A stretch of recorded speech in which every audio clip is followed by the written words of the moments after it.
Hello dear friend, myself Mohammad Imran Ansari. Today we will discuss about reproduction in organism. आज हम लोग बात करेंगे जीवों में जनन के बारे में कि जीवों में जनन क्या होता है। इसका फर्स्ट लेक्चर मैं आप लोग को अपलोड करने जा रहा हूँ, तो आप लोग सभी लोग इसको अच्छे से समझिएगा और देखिएगा। देखिए बच्चों, जीवों में जनन होता क्या है, ठीक है। सबसे पहले तो हम लोग इससे पहले हम लोग बात करेंगे कि लाइफ स्पान क्या होता है, यानी कि जीवन अवधि क्या होती है। जीवन अवधि क्या होती है यानी कि लाइफ स्पान क्या होती है। तो बच्चों इसको अच्छे से केयरफुली समझिएगा। लाइफ स्पान क्या होता है? लाइफ स्पान यानी जीवन अवधि का मतलब होता है किसी भी जीव के, कोई एक ऑर्गेनिज्म है, वो मान लो कि आज बर्थ लिया, यानी कि आज मान लो कि वो पैदा हो गया।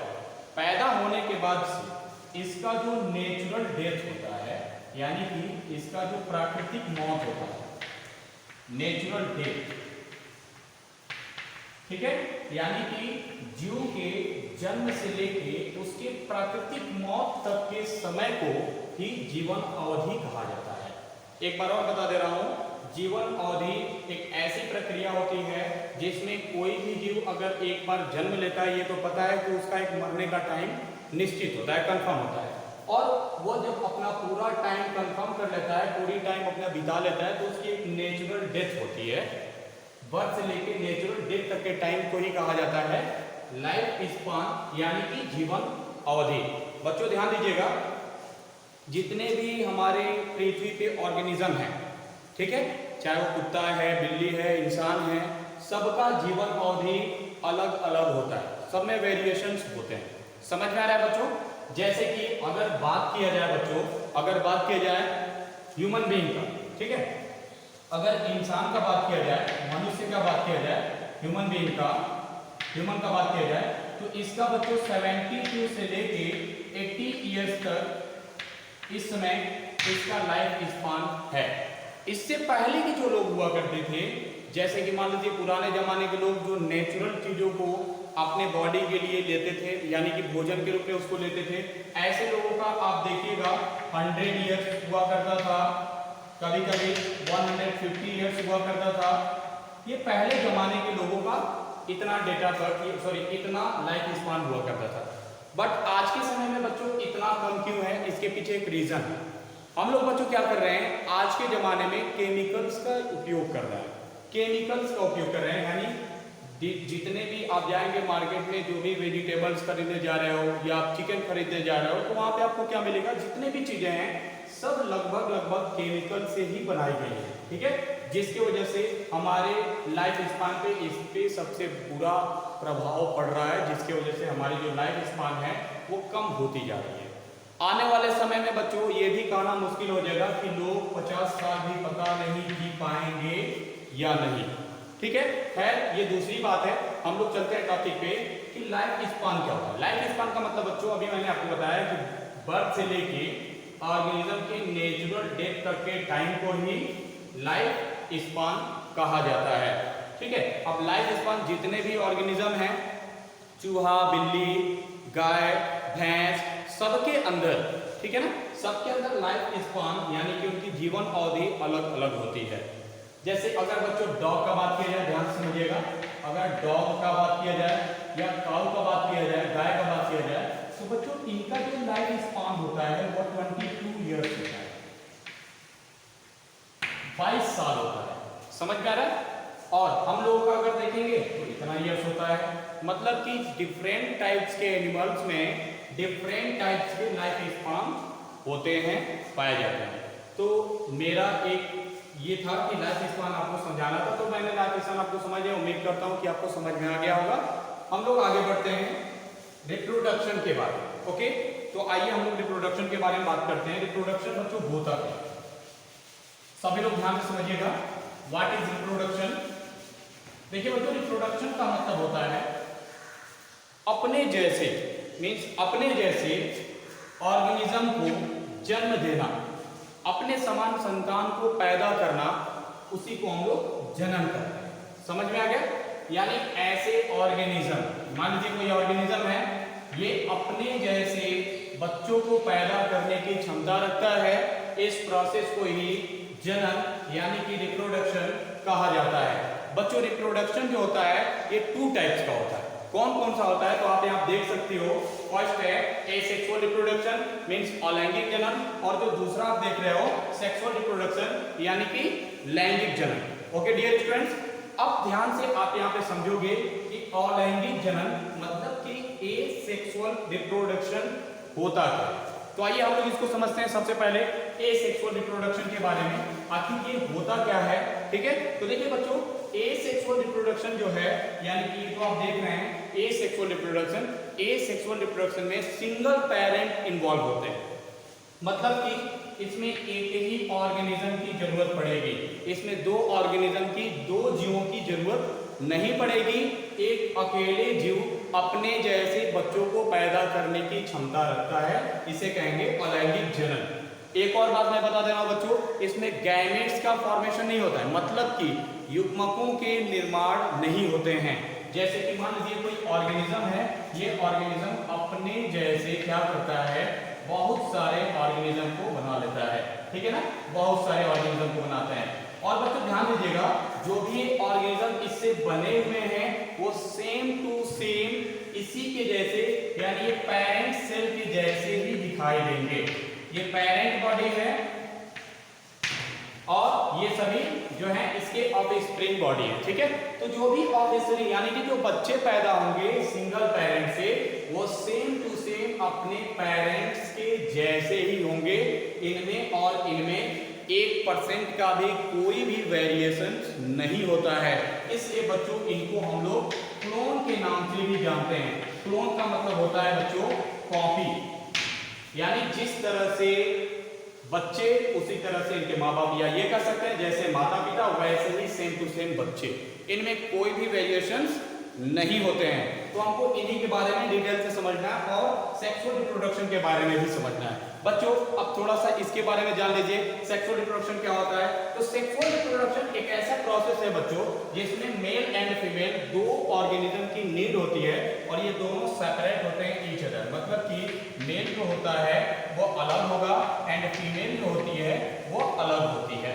इसको ध्यान दीजिएगा, मेल जो होता है ये अलग होगा एंड फीमेल अलग होगी। मेल से मेल गैमेट्स बनता है, मेल से मेल गैमेट्स का मतलब होता है स्पर्म बनेगा एंड फीमेल से फीमेल गैमेट्स यानी कि ओवा बनेगा। ठीक है, अब इन दोनों के फ्यूजन से बच्चों एक जाइगोट बनता है। जाइगोट का मतलब होता है युग्मनज। ठीक है, इन दोनों युग्मक के मिलने से युग्मनज बनता है। ठीक है, तो इसको कहते हैं सेक्सुअल रिप्रोडक्शन यानी कि लैंगिक जनन। इसमें गैमेट्स का फॉर्मेशन होता है यानी युग्मकों का निर्माण होता है। लेकिन अगर बात किया जाए अलैंगिक जनन में तो इसमें एक भी युग्मकों का निर्माण नहीं होता है। तो आइए बच्चों हम लोग अलैंगिक जनन को थोड़ा सा समझते हैं और एक टॉपिक इसका क्लियर कर लेते हैं।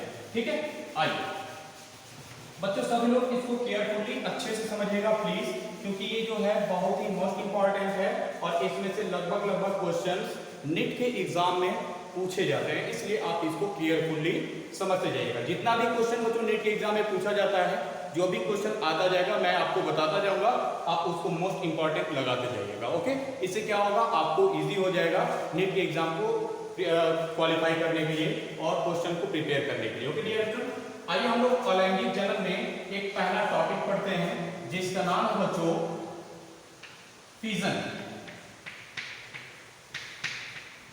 फिजन जिसका नाम होता है विभाजन। फिजन का मतलब होता है बच्चों विभाजन। अब बच्चों ये विभाजन क्या है, व्हाट इज फिजन? फिजन का मतलब होता है ऐसे ऑर्गेनिज्म यानी कि ऐसे जीव, मान लीजिए कोई जीव है जो अपने बॉडी को, अपने शरीर को या तो 2 भागों में तोड़ ले या 2 पार्ट्स में डिवाइड कर ले या मोर देन 2 यानी कि 2 से अधिक भागों में डिवाइड कर ले, और जितने भी ब्रेक हुए पार्ट हैं यानी कि जो टूटे हुए भाग हैं ये सभी के सभी किसके जैसे दिखाई देने लगेंगे, अपने पेरेंट सेल के जैसे दिखाई देने लगेंगे। So this process is known as fission, मतलब कि विभाजन। इनको हम विभाजन कर सकते हैं। बच्चों ध्यान दीजिएगा, विभाजन 2 तरह का होता है। एक पहला जो होता है फर्स्ट, उसको कहते हैं बाइनरी फिजन, और जो सेकेंड होता है बच्चों उसको हम कहते हैं मल्टीपल फिजन। ठीक है, एक होता है बाइनरी फिजन, एक होता है मल्टीपल फिजन।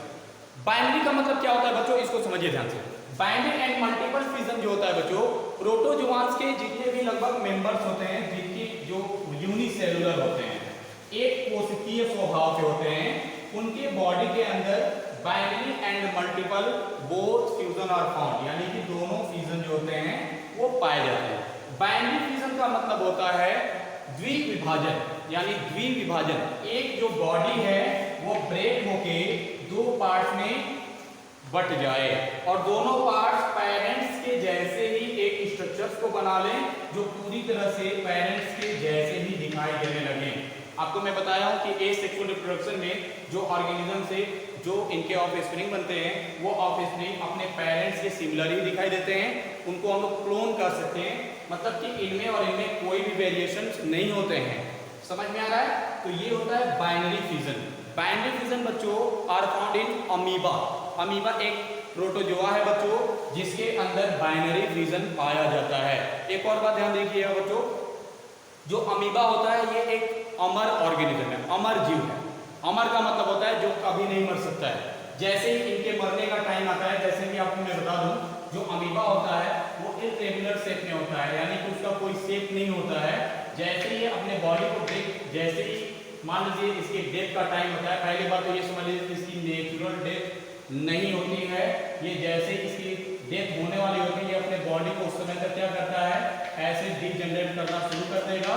ठीक है, ऐसे डीजनरेट करना शुरू कर देता है और अपने न्यूक्लियस को भी पूरी तरह से ब्रेक करने लगता है और लास्ट में आप देखोगे तो इसका बॉडी जो है इरेगुलर शेप में दो भागों में बढ़ जाएगा, जो ये दोनों के दोनों किसके जैसे दिखाई देंगे, पेरेंट सेल के जैसे ही दिखाई देंगे। So this process is known as binary fusion. Okay dear student, मतलब कि एक बॉडी एक से दो भागों में टूट जाए और दोनों टूटे हुए भाग इसी के जैसे पेरेंट सेल के जैसे ही बॉडी को बना ले, इस प्रोसेस को कहते हैं बाइनरी फ्यूजन या द्विविभाजन। ठीक है, अब दूसरे टॉपिक पे आता है बच्चों मल्टीपल फ्यूजन। तो मल्टीपल फ्यूजन क्या है ये भी समझ लीजिए। मल्टीपल फ्यूजन का मतलब बच्चों होता है, यहाँ पे समझिएगा मल्टीपल फ्यूजन क्या होता है, मतलब कि मैं अब इसके बारे में समझाना चाहता हूँ। मल्टीपल फ्यूजन का मतलब ये होता है कि एक ऑर्गेनिज्म अपने बॉडी को दो से अधिक भागों में ब्रेक कर लेता है, यानी कि तोड़ लेता है। ठीक है, बहुत सारे भागों में तोड़ लेता है अपने न्यूक्लियस के साथ, इन सबके अंदर न्यूक्लियस चला जाएगा। बाइनरी फ्यूजन में भी न्यूक्लियस का डिवीजन होता है बच्चों, ध्यान दीजिएगा, इसलिए मैंने यहाँ पे न्यूक्लियस को डिवाइड करते हुए बताया। अगर न्यूक्लियस का डिवीजन नहीं होता है तो इसके अंदर बाइनरी फ्यूजन का प्रोसेस या मल्टीपल फ्यूजन का प्रोसेस नहीं होगा, इस बात को ध्यान रखिएगा।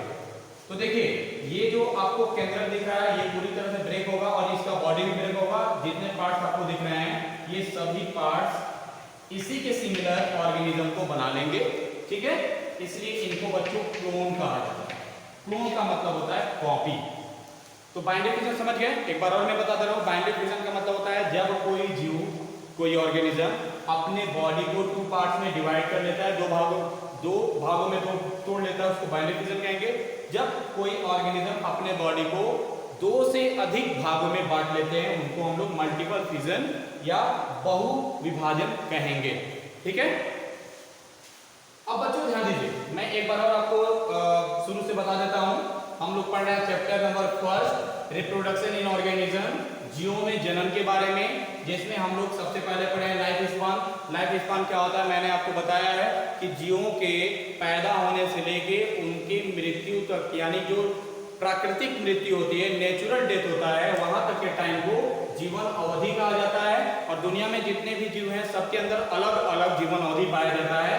उसके बाद हम लोग पढ़ेंगे रिप्रोडक्शन का मतलब है ये प्रोसेस होता है, ये कैसा प्रोसेस है जिसमें जो जीव है अपने जैसे बच्चों को जन्म देता है, इसी प्रोसेस को जनन यानी रिप्रोडक्शन कहते हैं। रिप्रोडक्शन दो तरह का होते हैं, मैंने बताया एसेक्सुअल रिप्रोडक्शन और सेक्सुअल रिप्रोडक्शन। एसेक्सुअल रिप्रोडक्शन का मतलब होता है अलैंगिक जनन। अलैंगिक जनन एक ऐसी प्रक्रिया होती है जिसमें जो जीव अपने ही समान बच्चों को पैदा करता है और वो जो बच्चे हैं एकदम सेम टू सेम अपने माता पिता के जैसे ही, यानी अपने पेरेंट्स सेल के जैसे ही दिखाई देते हैं। ठीक है, अलैंगिक जनन में युग्मकों का निर्माण नहीं होता है, मतलब गैमेट्स का फॉर्मेशन बिल्कुल नहीं होता है। ठीक है, और इनसे बने ऑर्गेनिज्म को हम क्लोन कहते हैं। समझ में आ गया?